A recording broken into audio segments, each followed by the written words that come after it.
Katie. She is 17 years old. I've had her since I was 10. Guys, Sarah here. I want to talk about what scenes you should cut and what scenes you should leave in.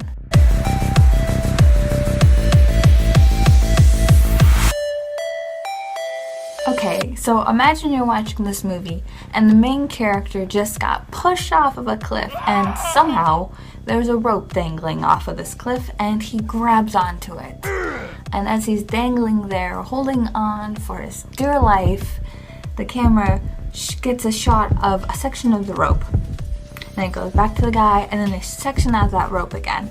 And it keeps going to that section of the rope. And so it's building this feeling that something's gonna happen, like the rope's gonna break and he's gonna fall. But now let's pretend that the rope is perfectly fine and nothing happened to it and the man climbs his way to the top and he's okay. You're gonna wonder, why did they keep showing that perfectly fine section of rope with not even a little thread popping off? It's just perfect. Now it could have been to build suspense, but there are other ways that would be more suspenseful. You could have showed his hand slipping. You could have shown how far of a drop it was, but to show something, a piece of rope that actually didn't do anything, it kind of seems like a waste of shot. The other night I was working on a short story and I came to a part of the story where the main character is going into hiding. And so she's assuming a new identity. And so I wrote that scene out where she cuts her hair, she dyes it, she picks her name,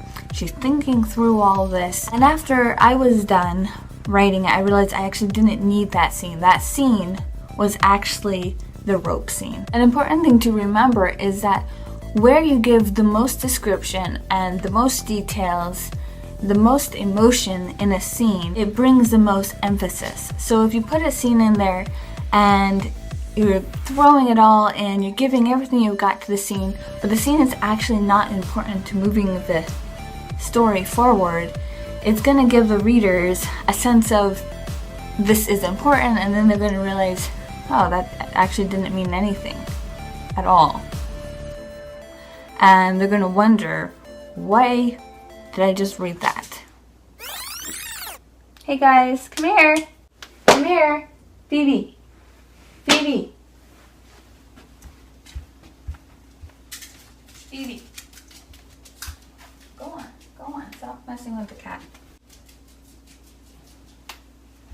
So my advice would be to eliminate any of those scenes that are not moving your story forward, and especially in short stories. With a novel, you have more leeway because you have plenty of words to fill in, and with a short story, you only have a certain set, so you have to be more strategic with the words you use. When you're writing a short story, every sentence is important to moving the story forward. You can't just have a sentence in there that doesn't move the story forward.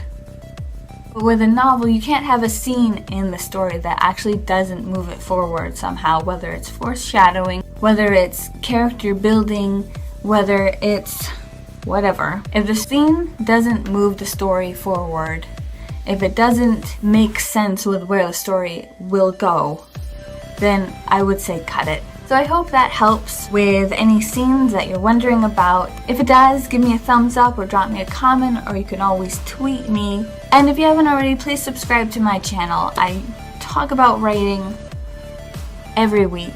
And remember to write like a snowflake, which means write like yourself, because your writing voice is unique to only you, and the world needs to hear what you have to say. So say it. And I will talk to you guys later.